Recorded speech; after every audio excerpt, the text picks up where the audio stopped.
L'invitée culture, elle est comédienne, humoriste et multiplie depuis près de 15 ans les projets. Son nouveau projet est déjanté, oser proposer une version alternative du site de Corneille. L'excellente Caroline Vigneault est dans Télématin. Cette obscure clarté qui tombe des étoiles, enfin avec le flux, nous fait voir 30 voix. Une entrée un peu version hip-hop, rap style. Corneille. Corneille, quoi. Version Corneille. C'est vous, Caroline, qui avez choisi ce titre pour votre entrée. C'est vrai. C'est un rapport avec le CID. Tout à fait. C'est une des répliques, une des tirades les plus célèbres du Je CID. ne sais pas si on l'a bien entendu. C'est nous partîmes 500, mais par rapport renfort.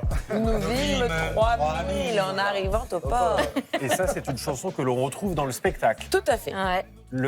CID pète un câble. L'artiste s'appelle comment ? Alors, il y a plein de chanteurs et je ne peux pas vous donner leur nom parce que je suis TDAH et qu'à chaque fois qu'on me demande un prénom, je panique. Donc, c'est sûr que je vais l'écorcher. Je crois que c'est Tambris. C'est ça, exactement. J'espère que je le prononce bien. Moi, je n'ose pas les prononcer parce qu'à chaque fois, on me dit non, c'était pas comme ça. Je ne vous demande pas qui est le père de Tambris alors. Non, ni sa mère, pitié. C'est Bruce Toussaint. Moi, je le savais, Incroyable. mais je ne savais pas si on pouvait le dire. C'est incroyable, on le salue. Que de talent dans cette famille. Le site Pète un câble, c'est votre nouveau projet. À partir du 15 janvier au Théâtre des Mathurins à Paris. Drôle d'idée, on va en parler évidemment. Mais d'abord, l'interview Encore un matin. Ah bah oui. Encore un matin pour C'est la rien. tradition. La tradition pour connaître vos habitudes au réveil. Alors, question courte, réponse courte, ça nous intéresse beaucoup sur vos habitudes matinales. À quelle heure a sonné votre réveil ce matin, Caroline Vigneault? Beaucoup trop tôt. Beaucoup trop tôt. Et à quelle heure vous êtes-vous couché? Beaucoup trop tôt. L'humeur du jour. Je suis ici, alors vraiment très bonne humeur. Super. Est-ce que vous rêvez du CID en ce moment? Non, alors je chante le CID, en fait, on est en pleine répétition, donc j'ai toutes les musiques dans la tête et donc je me couche, je me dis ah non, stop, je me mets de l'autre côté, j'en ai une autre qui part. C'est des chansons. Ça ne s'arrête jamais. Ça ne s'arrête jamais. Dans votre ancienne vie, avez-vous déjà dormi avec votre robe d'avocate? Dormi, non, mais somnolé en audience, oui. Est-ce que vous êtes toujours de bonne humeur au réveil, comme là, avec nous ce matin, ou est-ce qu'il ne faut pas vous parler avant le premier café? Ah non, moi je suis toujours de bonne humeur parce que je suis. À chaque fois que je me réveille, je dis oh, je suis encore en vie, super. Allez, bonne journée. C'était quoi le petit-déj ce matin? 0, je prends pas de petit-déj. Ok. Et le premier message que vous avez lu ou envoyé? Ah bah oui, c'est un problème d'assurance ce matin sur la pièce. Sympa. Ah, sur la pièce de théâtre. Ouais. C'est J'ai ça, quand réalisé on que réalise une pièce. j'avais pas assuré le bon montant et que voilà, c'est le Aïe. problème de ce matin. Bon, rien de grave, j'espère. Absolument On pas. pourra retrouver On la pourra pièce. quand même voir la pièce. Voilà. Tout à fait. Le site Pète un câble. J'aimerais d'abord qu'on regarde l'affiche de nouveau parce qu'elle est drôle. Tragicomédie de Pierre Corneille et de Caroline Vigneault au Théâtre des Mathurins. Un projet très personnel puisque l'idée vous est venue de vos enfants. Oui, je les ai emmenés voir l'Avare de Molière. Je voulais les initier au théâtre classique. Et je leur ai dit, vous allez voir, c'est l'histoire d'un vieux qui veut pas lâcher sa thune. Et je vous promets, C'est génial. vous allez rire. Oh, le drame, ils n'ont rien compris, ils me regardaient comme ça en disant, ça va durer encore C'était la longtemps. comédie française? Non, c'était pas la comédie française. Ah. C'était avec Michel Boujna. Et c'était super, c'était très drôle. Et ils comprenaient rien à l'histoire. Et je m'en suis voulu parce que j'avais pris le temps de les préparer, de leur raconter de quoi il s'agissait, quelle était l'histoire, ce que c'est que les Alexandrins, etc. Ils auraient adoré.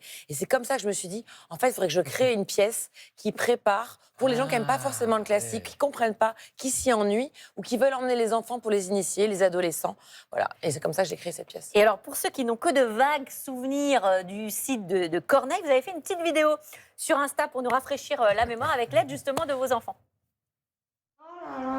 Qu'est-ce qu'il y a, Joseph? Je dois lire le site de Corneille, ça me saoule. Maintenant, c'est génial. C'est une histoire d'amour entre deux ados, Chimène et Rodrigue. Sauf que le père de Chimène, le con, et le père de Rodrigue, Don Diego, ils vont s'embrouiller grave. Le père de Chimène, il va lui fracasser la tête. Il s'est pas défendu?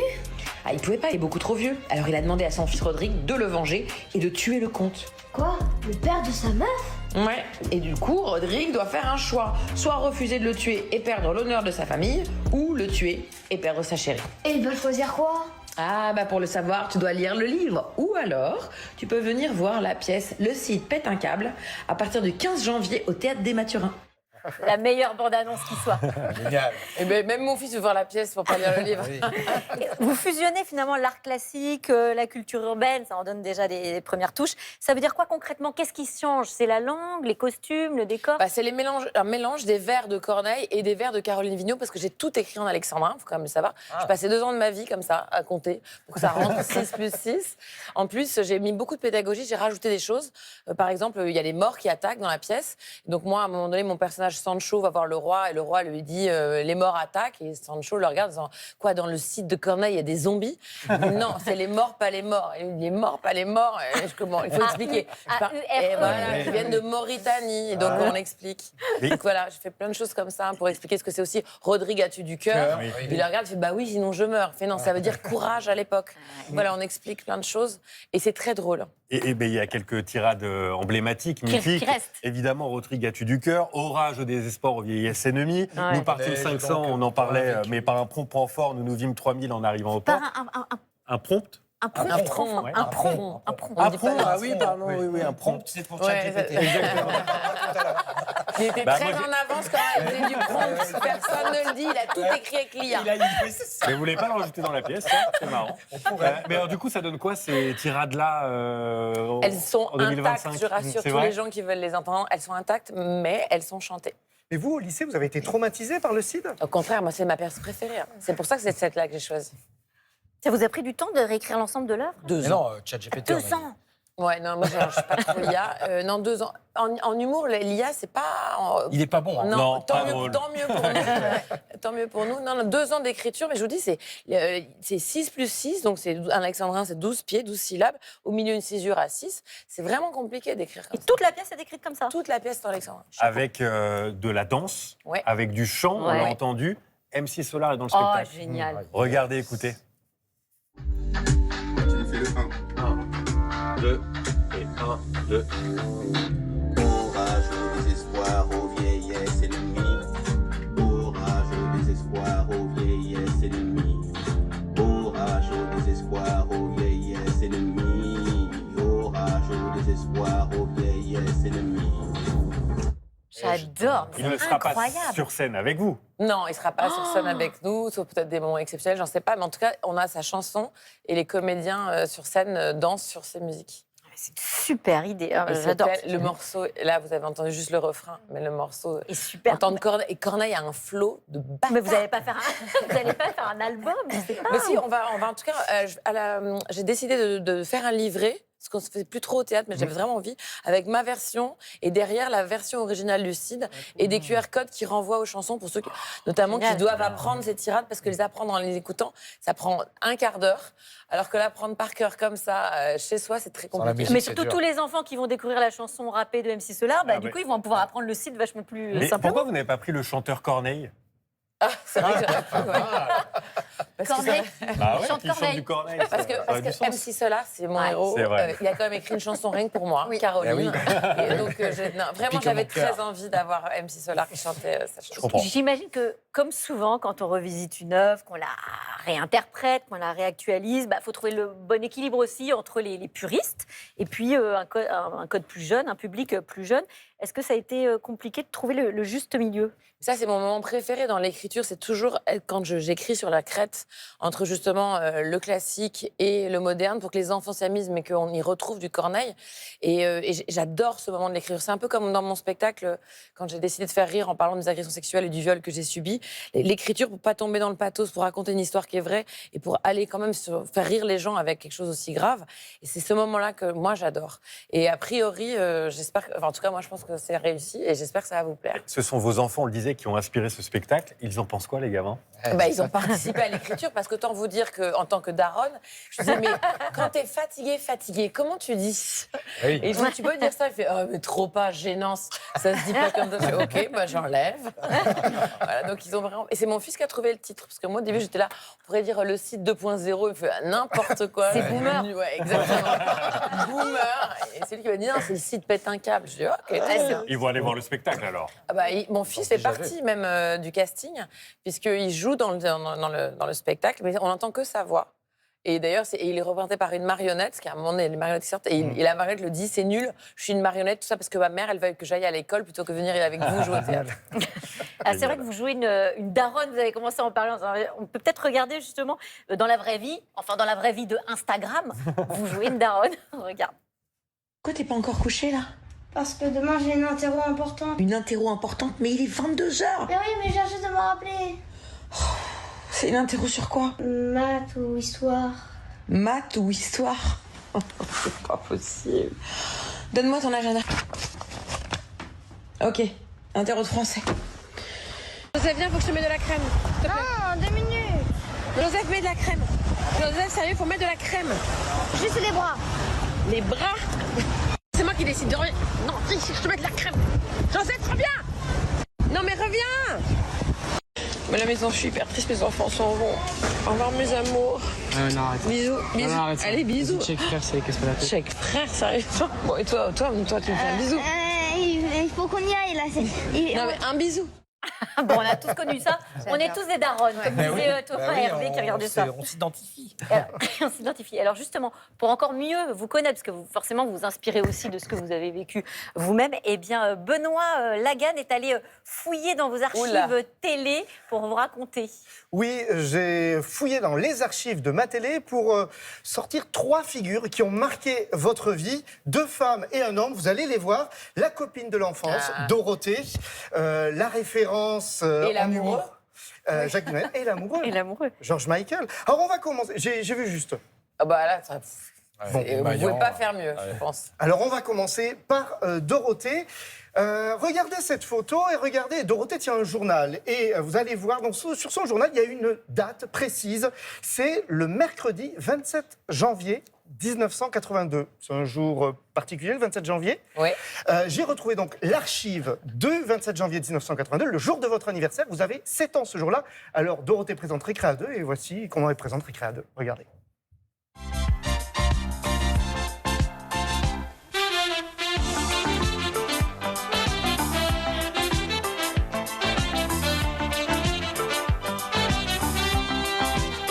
Bonjour à tous. Demandez Récréa 2 dernière, s'il vous plaît. Récréa Soyez 2 les dernière. bienvenue au kiosque de Récréa 2. Demandez Récréa 2 dernière. Suffit. Enfin, Oui. Bon.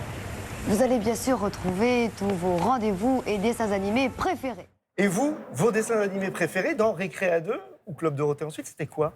Oh, il y en avait vraiment beaucoup, mais moi j'avoue, j'étais une grande fan d'Albator. Ouais. Parce que Albator, j'étais un peu amoureuse d'Albator avec ce petit côté sexy, on voyait genre ça, sa cicatrice. Capitaine Flamme était pas mal. On n'avait pas beaucoup d'héroïnes, je m'en suis rendu compte après. Ça manquait un peu. Et la seule que j'avais, c'était pas un dessin animé, mais évidemment, c'était Wonder Woman. Oui. Avec ses bracelets magiques qui arrêtaient les balles et son lasso de vérité. Mais sinon, c'était beaucoup de garçons. Donc, pendant l'enfance, il y avait Dorothée, héroïne de la télévision avec Récréa depuis Club Dorothée. Et puis, ado, George Michael. George Michael, vous aviez ses photos, ses affiches, des posters. Des posters. On le voyait partout, mais je crois que les ados d'aujourd'hui ne le font plus. Et toi, t'avais pas de poster de George Michael? Non. Ah bah, Plus de moi, Dorothée. plein, mais on voyait même plus le papier peint tellement il y en avait. J'étais amoureuse de lui et je vivais, je respirais George Michael. Et alors, j'ai retrouvé une archive de George Michael qui, après son groupe Wham, arrive en 1985 chez Michel Drucker dans Champs-Élysées. Ah oui, déjà. Pour chanter un tube, un slow, regardez.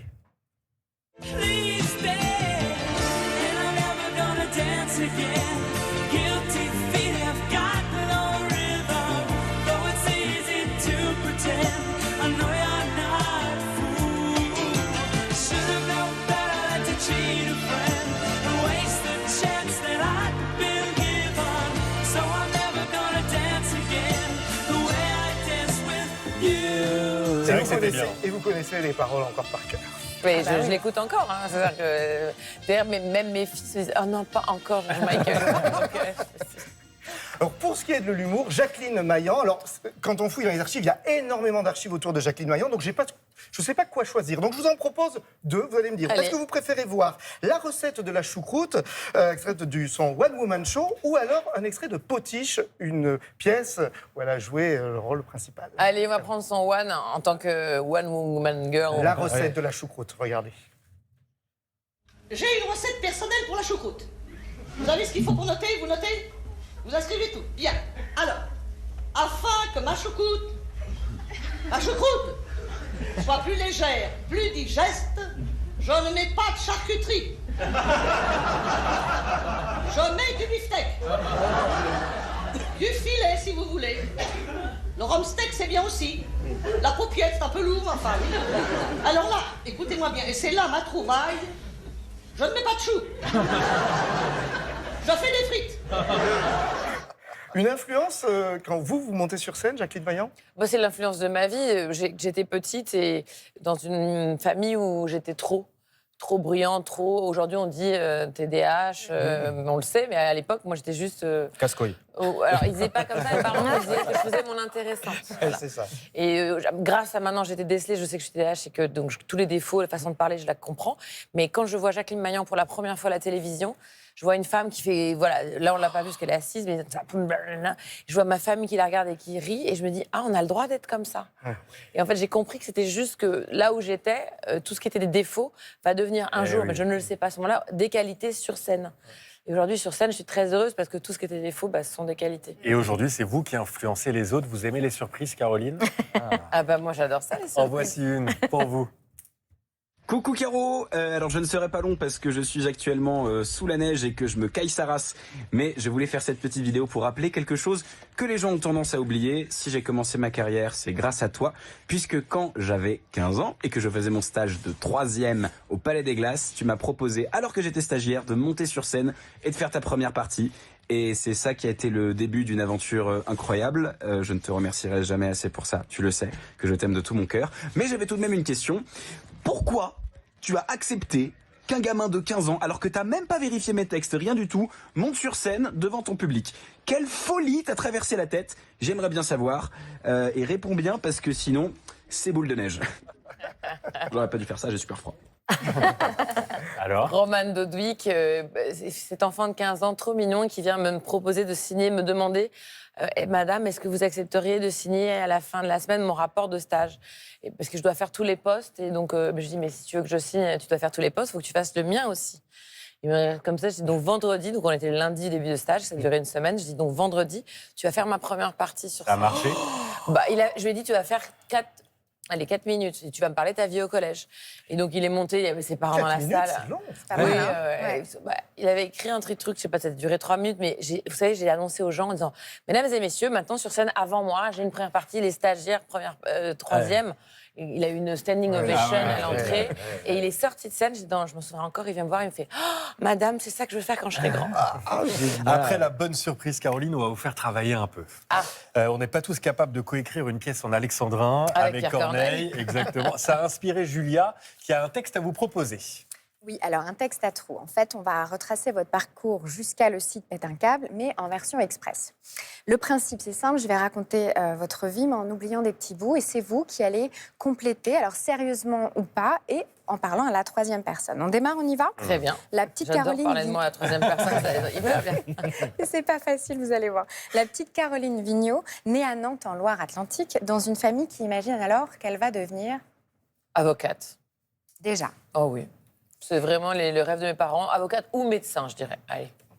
Enfant, on lui dit qu'elle fait son intéressante, vous en parliez tout à l'heure, alors que Caroline, elle est finalement une petite fille qui veut grimper aux arbres et... être aimée. Plus tard, elle choisit de faire des études de droit parce que... Parce qu'elle se dit que c'est le seul endroit où on va enfin la payer pour parler, alors qu'elle le fait gratuitement depuis des années et qu'on lui reproche. Alors, Caroline Vigneault, avocate, elle suit une brillante carrière jusqu'au jour où elle réalise que... Qu'elle a envie d'être ailleurs, alors qu'elle aime son métier, mais qu'elle voit la lumière. En 2008, elle présente sa démission auprès de son cabinet. Elle quitte tout pour monter sur scène. À l'époque, le déclic, c'est... Alors, c'est pas drôle du tout, c'est la mort de mon grand-père. Et c'est grâce à ça qu'elle se rend compte qu'elle est vivante et qu'elle va aussi mourir et qu'elle veut profiter de la vie avant que ça s'arrête. Premier texte, premier spectacle, première fois sur scène, premier track. Les débuts sont... catastrophique. Il n'y a personne dans la salle. Des fois, je louais la salle et je me dis, il n'y a personne, il n'y a pas une personne. Non. Un jour, il y avait 3 mecs et je commençais en disant, ça va les filles? Bon. Ça va. Voilà. Alors, les spectacles s'enchaînent. Le succès aussi. Caroline comprend que l'humour lui permet de parler de sujets sérieux et notamment... le premier sujet très sérieux, elle va parler, par exemple, des agressions faites aux femmes. Et on va lui dire, mais on ne peut pas rire de ça. Et elle dit si, et je vais vous le prouver. Sa marque de fabrique, un humour engagé, féministe, libre et libérateur. Le mouvement MeToo provoque en elle... la survie. Parce que c'est grâce à MeToo que je me rends compte que ce qui m'est arrivé, ce n'est pas ma faute. et qu'il y a un problème mondial autour de ça. Et c'est aussi là où je me dis, il va falloir à un moment donné que moi aussi, enfin qu'elle aussi, mette sa pierre à l'édifice. C'est pour ça qu'elle fait son MeToo sur scène dans son spectacle actuellement. Ça a été un déclencheur, vraiment. Ouais, vraiment, ça a changé ma vie. J'ai pu enfin respirer. Autorisé à... Ouais. C'est la rencontre avec Corneille ensuite. Donc l'idée de proposer une version, on l'a dit, qui permet de comprendre le texte tout en s'amusant et de le faire comprendre aux autres. Le site Pète un câble, un spectacle où l'on croise des alexandrins, on l'a dit, de l'humour, de la danse, de la vidéo, du stand-up et de la pédagogie pour apprécier. Ensuite, après avoir vu cette pièce, le site Pète un câble, elle est persuadée qu'ils iront voir l'original en l'appréciant à sa juste valeur.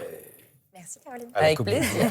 Merci Julia et merci à vous. Et on ira tous apprécier à sa juste valeur le site Pète un câble déjà. C'est du 15 janvier au 7 mars et c'est au Théâtre des Mathurins à Paris. C'était super cette interview Textatron. On devrait le faire plus souvent. Ça.